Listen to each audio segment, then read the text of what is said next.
എന്തോ എങ്ങനെ പ്ലീസ്? ഞാൻ ഒരുപാട് പ്ലീസ് എന്റെ അടുത്ത് കേട്ടാ എന്നെ.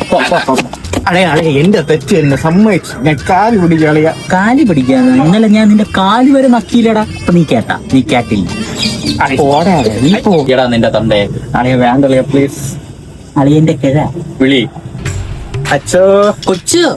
എന്റെ തന്തയെ നീ എങ്ങനെ വിളിച്ചോ അങ്ങനെ വിളിയടാ. വേണ്ട, അങ്ങനെ വെട്ടി മൂടും. വേണ്ടളിയ ഒരടി. ഇന്നലെ കുടിച്ച കള്ളൊക്കെ വിളി വരും. വിളിയടാ. അടിച്ചാലും കുഴപ്പമില്ല. ഇന്നലെ അടിച്ച് ഫിറ്റായി നീ എന്റെ തന്തേരെ വട്ടപ്പേര് അങ്ങേര് കേക്കവേ നീ വിളിച്ച്. അങ്ങേരിപ്പ എന്നെ വീട്ടിൽ കേട്ടണില്ല. അതേ അവസ്ഥ നിനക്ക് വരണം. എന്നാലേ എനിക്ക് കൂട്ടാൻ പറ്റൂ. നമുക്ക് ഒരുമിച്ച് കടത്തിനെ കിടക്കാം. വിളി വിളി. വേണ്ടളിയ. വിളിയടാ ഇങ്ങോട്ട്. വാഴപ്പള്ളി ഗോപാല.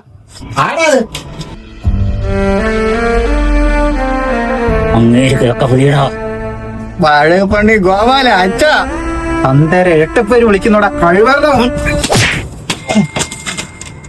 ഓ ബേബി ഓ യാ. ഇപ്പൊ ഒരു മനസ്സുടൽ ഇറങ്ങടാ ചൊക്കനുണ്ടായോനെ. നിങ്ങൾക്കുണ്ടായ പിന്നെ എങ്ങനെ ഇരിക്കും? ഇറങ്ങി പോടാ തൊളയടി വാസുവിന്റെ മോനെ. ഇവ ഇനി വീട്ടിൽ കയറണ്ടല്ലോ അല്ലേ? വല്ല കാലിടയും പോയി കളടാ. ആശ്വാസമായി. കടത്തന്നേലും ഒരു സ്ഥലവും കൂടെ ഉണ്ട്. വാട ഇങ്ങോട്ട്. വാട മരകൊണ്ടിനുണ്ടായവൻ. വാഴപ്പണ്ണി ഗോപാല. ഇന്നാ കിടക്കണ്ട വാഴ വന്ന് പണ്ടാ.